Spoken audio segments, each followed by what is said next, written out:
Hey guys, check it out. We got the new release of my favorite radio. I have the bottom cover off. And first thing we're going to do, even before powering this thing up, I'm going inside. I'm going in. Let's snip that wire and move that jumper. And I can't see it. You're in my way. Yeah, and you're not going to be able to see what I'm doing because I'm in your way. Just move it over. There's 3 pins sticking out of the board. It's from the factory on those 2 pins, the ones closest to the front of the radio. Pick it up, move it over, and put it on the 2 pins to the back of the radio. And that's it. We're done inside. It'll now do 11 meter. So I have the radio out of the box now. And on the face, it looks exactly the same as the first version QT60. But there are some changes. One of the big changes is the overall size of the radio. The case is not as deep as the first version QT60. Later on, I'm going to bring this out to my garage because I want to do an audio comparison against the QT60. And I'll show you, I'll put this side by side with the other radio. And I'll show you how the case is shorter. On the back of the radio, whew, man, look at the size of that heatsink. It's got a massive heatsink on it. And we have the standard SO239 connector, the standard 3-pin power connector, PA speaker, external speaker, and the programming port. This radio did not come with a programming cable. So I'm just going to be using the cable that came with my QT80, or you can buy the cable from Radioddity. They have the cable listed separately there. All right, let me turn this thing around, get it all hooked up, and we'll go through some of the cool features on this radio. So I already did that mod, as you just saw, so I already have 27 megahertz in here. So most of the features are all the same as what they keep. All the features are the same as what the QT60 was, but on this radio we have some added stuff in the menu. That 10K setting, oh, we lost it. At 10K setting, that is for the step. From the factory, I believe it comes set at 100. I think they have it set right there from the factory. What that does is change which digit changes when you change the channel. See, right now we're going 37, 38, 39. If we go back in there and we change that, now it's jumping 10 channels at a time. But you can set it to move whichever one you want. I prefer it just on the regular channel. I'll show you why later. Alright, let's go back in there. That's the talkback, timeout timer, the SWR protection. It just, there's a lot of stuff in here. The finals, the clarifier. I have it set so that when I turn the clarifier, it changes both receive and transmit. We also can change how much the clarifier can adjust. Those are our 2 settings. We can have the display. You can have it showing a channel or the frequency. I prefer the frequency. There's a lot of this stuff I don't use. I don't use the emergency channels. I don't use Vox. The speaker path, I believe, is what that one is.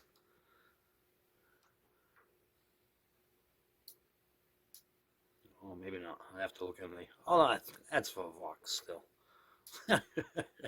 Echo, I always set my echo at 0.8 for both. 0.8 for both. On this radio, let's get out of that for a second. The band and tone button over here, press and hold it, You can see the echo disappeared off the screen. Watch the screen right over here. I'll press and hold it again, and the echo is on. It does state that in the menu. In the menu manual, it tells you how to access that, but in case you forget, it's right there. The band and tone button. Hold it, and it'll turn the echo on and off. And the adjustments for the echo are in the main menu. The receive noise reduction, I always just leave it set on number 1. Transmit noise reduction, I have it set on off because I'm using it as a base station. I don't have a lot of background noise in here. If you're in a mobile setup, well, the transmit noise reduction, you might want to have it on if you have a loud vehicle. In my own car, I would have to have it on. It's very loud inside of my car. Yeah, I'm not going to go over all the things that are irrelevant to me. This tone is they say it's how wide it transmits. I'm not sure about that 4K, but you can change it from 3K to 4K. FM deviation, I believe, is next. Yeah, that's also adjustable. I don't really use FM, so I don't mess with that. The AGC is the speed of the signal meter. If you have it set on fast, it will read like a traditional old CB meter. Or you can put it on slow, and then it acts more like a ham radio meter does. I prefer it on fast.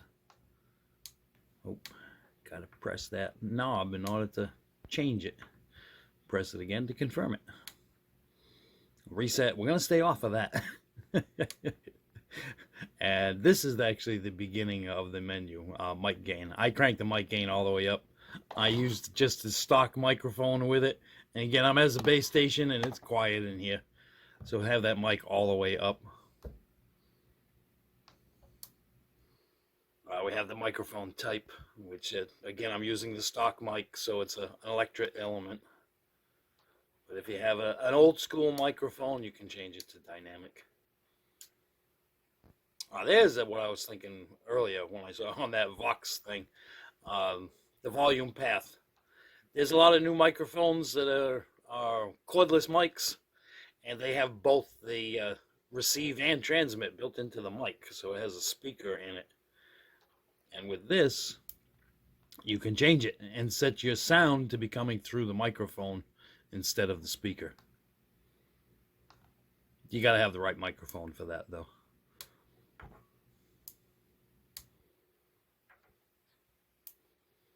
And we have the dim level. Ham radio stuff, irrelevant to me. And we're back to the step. All right, we are gonna... Oh, wait a minute. There was something I wanted to show you, and I don't remember what it was now. Oh, don't you hate when that happens? Old age catching up with me. Oh, I don't remember. Anyway. Oh, it was there. I'm glad it was. I left it on that because that does show me. We're changing the step, which digit changes when you turn the channel knob or press the up-down buttons on the microphone. I leave it for the regular channel, even though I split channels a lot. What you can do with this radio is when you press the knob, you can leave that one set to wherever you want it. So I have the knob, and when you press it, it blinks. And now look, I can change that digit. Key the mic, it goes back to normal. Now I'm in between channels, and as I change channel, it goes one full channel up and down. So I stay in between channels. And again, to change it back, just do that. And also you can, like I said, you can change it. So you can have, if I still had it set on the 100 setting, which was the very last digit, I can make it so it go one channel. Or I can go over and do the 10 channel jump. Or I can do the big jump.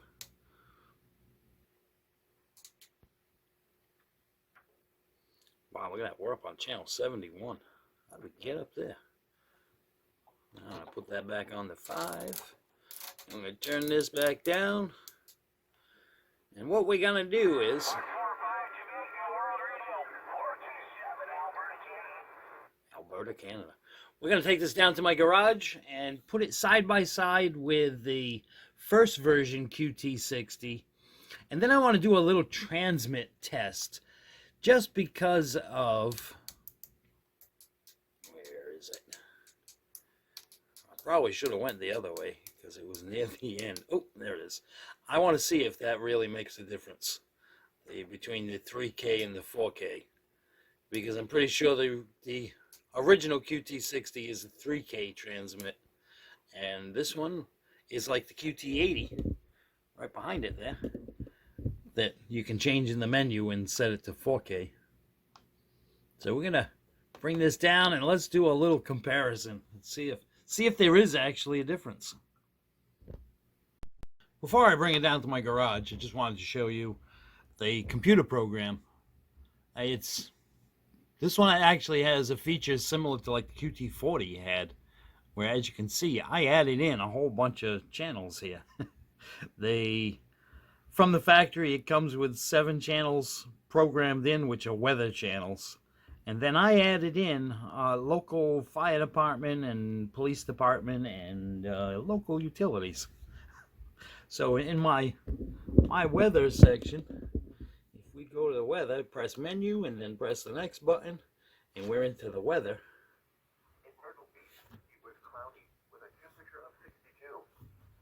If we go beyond, now we're into the ones that I programmed into this radio. Uh-oh, somebody's got an open mic.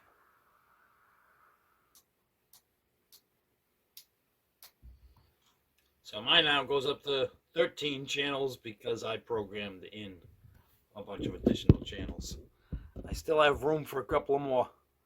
You got 16 channels that you can program into that. I don't know what the range is for frequency that you can actually program into it, but all my local stuff all programmed in just fine. And you can see the range of frequencies there. Oh, we're at the bottom. It looks like the lowest we have is what, 152? And oh, that one is that? No, that's 162. I'm seeing. I'm not seeing a 152. The lowest we have is 154, and the highest is 162. All right, let's bring this thing down to my garage. Let's do a little comparison with the first version. All right, I brought the QT60 Pro out here to the shop.